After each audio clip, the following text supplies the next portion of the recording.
안녕하십니까. 돈 안 들이고 건강해지는 통찰의학 성형외과 김찬훈입니다. 반갑습니다. 오늘 주제는 피부 시리즈 중에 여드름에 대해서 말씀드리도록 하겠습니다. 이 여드름은 아마 60억 인구 중에 한 6억 이상이 여드름을 앓고 있는 것으로 알고 있고, 우리나라에서도 이 여드름 때문에 상당히 고민이 많고 갖가지 치료를 많이 해보고, 또 되었다가 안 되었다가 약 부작용에 의해서 또 다른 치료를 하고, 어떻게 보면 이 피부병 때문에 많이 속썩이고 있는 분들이 많으실 것으로 알고 있습니다. 이런 부분들이 아마 피부에 국한된 관점에서 치료를 하다 보니까 좀 더 그런 문제점이 생기지 않았나 싶습니다. 그럼 이 여드름에 대해서 설명드리고자 하는데요. 이 여드름이 생기는 이유를 알기 전에 정상적인 피부의 생성 과정을 좀 이해하시면 좋겠습니다. 일반적으로 피부에는 그 피지선이 분비가 되어 있습니다. 그래서 피지가 분비되는 이유는 피부 자체에서 수분이 증발되는 걸 막기 위해서 오일층, 이제 왁스칠을 피부에 전체적으로 해주는 이제 셈이 되겠죠. 그리고 이 피지선 밑에 각질세포가 있죠. 케라틴층이라고. 거기에서 이제 각질층이 어떤 주기에 따라서 조금씩 각질이 벗겨 나가게 됩니다. 근데 여드름은 어떤 거냐 하면 이 피지층이 과다하게 분비가 되고 각질층도 과다하게 생성이 되어서 이 피지와 각질이 만나서 이제 코메도라는 피지 떡을 만듭니다. 이 피지 떡이 그 모공에 있는 그 구멍 속으로 들어가면서 모공이 막히게 되겠죠. 그러면서 안쪽에서 피지는 계속 분비되려는 게 못 분비되다가 그래서 안에서 농이 생기고 피부가 뭉개게 되고 그래서 염증 반응이 나서 뻘겋게 되는 이런 갖가지 농포, 낭포, 그리고 구진, 그리고 결절 모든 종류들이 이제 여드름이 됩니다. 그 중에서 또 화이트헤드, 블랙헤드란 말도 들어보셨을 겁니다. 그러면 왜 피부 바깥층에서 기름이 많이 생성이 되고 왜 피부 안쪽에서는 각질이 많이 생성이 될까요? 첫 번째, 기름이 생성이 많이 되는 이유는 이제 피지선에서 활발한 생성이 되기 때문인데요. 피지선의 주요 성분이 그 중성지방이기 때문에 실제 먹었던 음식 중에서 이 중성지방을 많이 먹었던 경우, 예를 들자면 이제 삼겹살, 초콜릿 같은 고체 지방을 많이 먹었을 때 실제 피지선의 재료가 많아지기 때문에 피지 분비가 될 수 있다는 것이고요. 두 번째는 우리 몸 자체 내에서 피지를 생성을 많이 하도록 하는 여러 가지 호르몬의 변화가 있다는 것입니다. 가장 큰 호르몬의 변화는 성호르몬입니다. 그 성호르몬 중에 DHT, 디하이드로 테스토스테론이 되겠습니다. 그리고 나머지 부신에서 나오는 이제 콜티졸이라든지 그리고 성장 호르몬, 그리고 IGF-1 등이 호르몬 변화에서 생길 수가 있는데요. 그 중에서 청소년기에 갑작스럽게 이제 커 나가기 때문에 성호르몬의 영향을 받으면서 피지선이 과다하게 분비되는 게 DHT 호르몬의 영향으로 이제 여드름이 생기는 주 원인이다. 이렇게 이해하시면 되겠죠. 그리고 또 하나의 호르몬의 어떤 변화에 의한 것은 콜티졸이 되겠는데요. 이 콜티졸은 저번 영상에서 말씀드렸다시피 우리 몸에 스트레스가 생겼을 때 스트레스 반응하는 호르몬입니다. 결국 몸을 보호하려는 호르몬이고, 몸을 보호하려면서 피부의 가장 바깥측인 상피세포층 바깥에 이제 왁스칠을 해서 우리 몸을 보호해 주는 것이죠. 그래서 스트레스를 받거나 교감신경이 활성화되는 경우는 피지가 좀 더 생성이 되는 경우가 있겠습니다. 피지의 직접 생성을 하는 것은 성호르몬이 되겠지만 이 속도를 빨리 생성이 되도록 하는 것이 갑상선 호르몬입니다. 속도를 높임으로써 피지 생성의 속도가 빨라진다라고 이해하시면 되겠죠. 그 다음에 성장 호르몬과 IGF-1이 이제 원인을 일으키는 것은 예를 들면 우유가 되겠습니다. 소에 있는 성장 호르몬과 IGF-1을 호르몬을 마시기 때문에 그 호르몬이 우리 인체에 영향을 줘서 이제 여드름을 좀 유발시킬 수 있다라고 이해하실 수가 있겠습니다. 그래서 우유도 어떤 여드름의 악화를 할 수 있는 요인 중에 하나다. 이렇게 이해하실 수 있겠죠.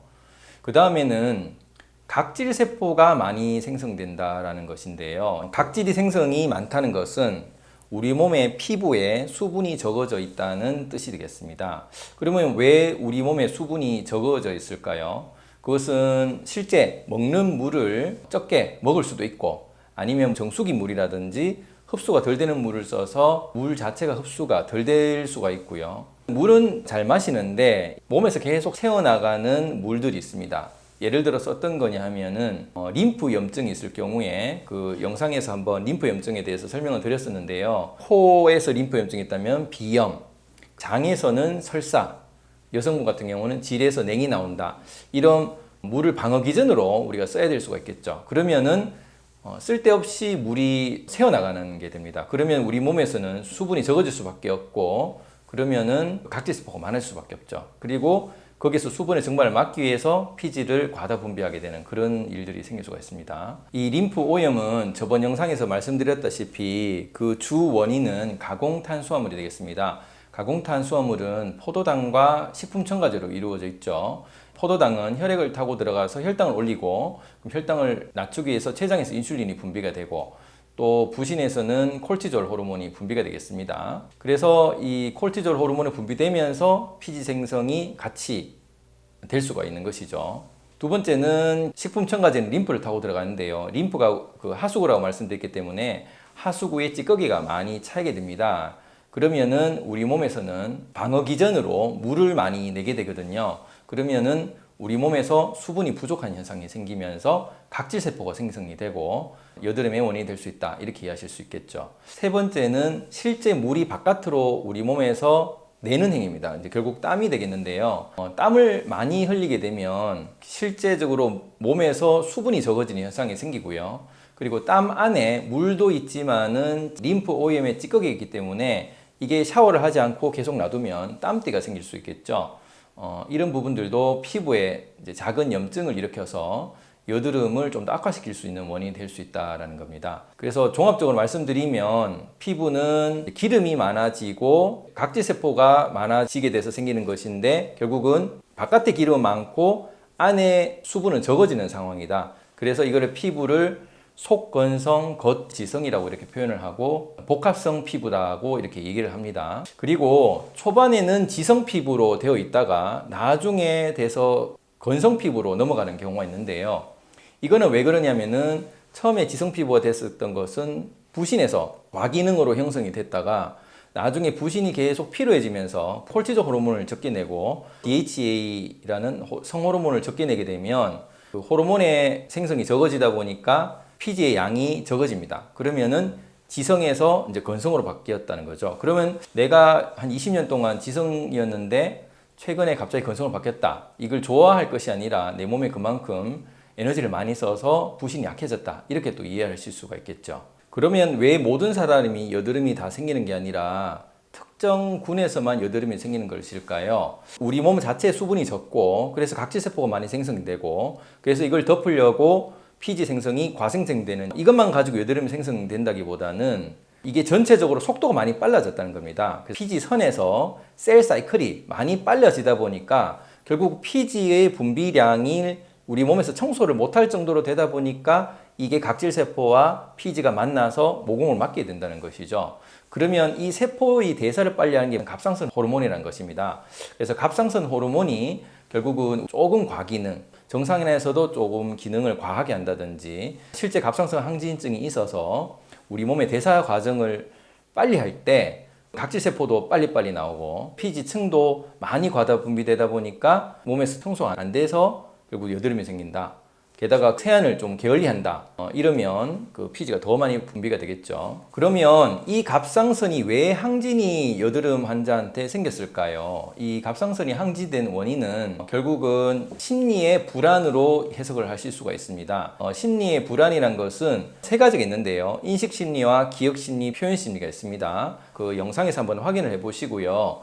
그 중에서 내가 받아들이는 부정적 인식을 가지고 있거나 어떤 왜곡된 인식을 가지고 있다든지 뭔가 불안하다든지 신경이 예민하다든지 이런 심리가 있거나 또 기억 심리가 과할 때 내가 생각이 많거나 걱정이 많거나 이렇게 되면 에너지는 들어오는데 나가지를 않으니까 결국 피부로 표현이 된다라고 이해하시면 되거든요. 그래서 여드름의 근원적인 원인은 인식 심리와 기억 심리가 과해서 심리가 불안해지니까 갑상선의 기능이 많아지고 갑상선이 기능이 과하다 보니 대사의 흐름이 빨라지고 마침 림프 오염이 되어서 수분이 적은 상황이 된 상황, 예를 들자면 내가 달달한 음식을 좋아한다, 과자를 좋아한다, 뭐 초콜릿을 좋아한다 이런 상황이라면은 결과적으로 수분은 부족하고 대사는 빨라지기 때문에 바깥에 피지를 많이 분비하려는 우리 몸의 전체적인 변화라고 이해하시면 되겠습니다. 결국은 바깥의 피부의 문제가 아니라 우리 몸의 심리의 문제와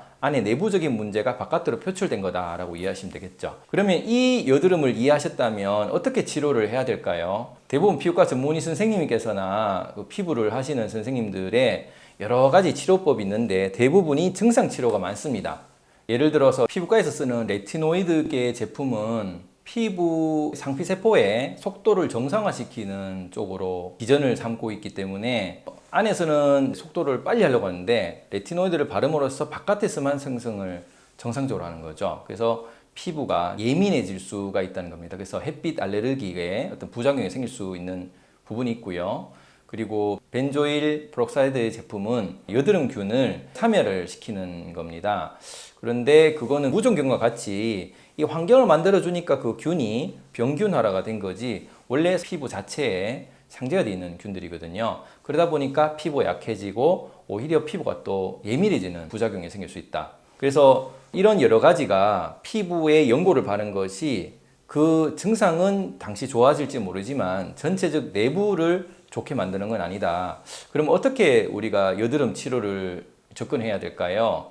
제일 근원적인 것은 이제 심리의 불안, 그 중에서 인식하고 기억 심리의 과다 심리로 인한 것이기 때문에 속도를 느리게 하는 삶을 사는 게 좋겠습니다. 그래서 내가 밥을 먹는 것도 천천히 먹고 걸음걸이도 천천히 하고 이 사이클을 천천히 함으로써 몸에 마음이 맞도록 사이클을 한번 조절해 본다는 거죠. 그리고 그 느린 삶을 살면서 스트레스의 관점을 다른 또 관점으로 봐서 스트레스를 줄이는 것도 한 방법이 되겠습니다. 그때도 영상에서 스트레스가 심하면 이제 갑상선에 어떤 질환이 올 수 있다고 말씀드렸습니다. 두 번째는 물을 적당량을 드시라는 것입니다. 이 물에 관한 것은 일반 정수물은 세균도 없지만 미네랄도 없습니다. 그리고 화학 용기에 들은 물들은 환경 호르몬에 대한 문제점이 있어서 그게 또 여드름을 유발할 수 있기 때문에 집에서 보리차를 끓여드리는 게 가장 좋은 안 중에 하나다라고 얘기를 드릴 수가 있고요. 보통 일반적으로 알려진 게 한 2리터 정도는 들어가는 게 좋겠다. 그래서 안에서 수분을 채워줘야지 그게 피부로 수분이 가서 각질 세포가 가생성되는 것을 막을 수 있다는 것이죠. 그리고 세 번째는 음식 조절을 하시라는 건데요. 첫 번째는 림프 오염을 만드는 주범인 당을 줄이시는 게 좋겠고, 그 다음에 피지 과생성을 돕는 기름진 음식을 삼가하는 게 좋겠다는 것입니다. 그래서 달달하고 기름진 음식을 피하는 게 좋겠다는 것입니다. 네 번째는 부신의 건강을 지키자는 겁니다. 부신이 기능이 과할 때는 좀 지성 피부로 되고 많이 약할 때는 건성 피부로 될 수 있다고 말씀드렸죠. 많은 여성분들의 부신 피로 증후군이 있는 사람들이 손발이 차고 피부가 하얗고 그리고 건성 피부인 경우가 제법 많습니다. 그래서 부신의 건강을 지키자. 그럼 부신의 건강 어떻게 지켜야 될까요? 일찍 자고 채소나 과일을 주로 먹고 그리고 운동을 해야지 부신이 건강해지겠죠. 그리고 마지막 다섯 번째가 피부 청결입니다. 이 피부 청결은 피지가 과생성되는 거는 안에서 생기는 건데 이걸 너무 과하게 바깥에서 하다 보면 피지가 없으니까 또 생성이 되고 그러면 부신이 과하게 너무 움직이면서 결국은 건성으로 빠지는 스스로의 일을 만드는 거기 때문에 하루에 2번 이상 얼굴을 세안하는 것을 추천드리지 않고요. 가급적이면 세안 횟수는 줄이되 청결을 유지하라고 말씀드리고 싶습니다. 그래서 5가지 치료 방법에 대해서 설명드렸는데요. 가장 중요한 거는 이제 심리의 속도를 줄여라라고 얘기 드린 거고, 그리고 내부에 있는 부신과 췌장, 그리고 호르몬의 건강을 지키라는 것, 그리고 제일 마지막이 먹는 음식과 관계된 물을 많이 마시고 당을 피하고 기름진 음식을 피하라는 것입니다. 그리고 이제 피부 청결을 해야 되겠죠. 결국은 꾸준한 지속적인 관리가 된다면은 돈을 들이지 않고 관리를 할 수 있지만 제품을 사서 이거 바르고 저거 바르고 하면서 계속 피부가 망가지기 시작하면은 결국 안에서 문제를 해결하지 않기 때문에 계속 재발이 될 수밖에 없고 결국은 피부 제품에 대한 부작용으로 피부에 흉터가 남게 되면 또 다른 시술을 하셔야 되는 또 안타까운 이제 상황이 될 수가 있겠죠. 그래서 이 여드름을 바깥의 문제로 생각하지 마시고 안에 그 심리적인 문제가 가장 근원이라는 걸 생각하시고 급한 마음을 내려놓으시고 편안한 마음으로 차츰차츰 치유하시길 바랍니다. 감사합니다.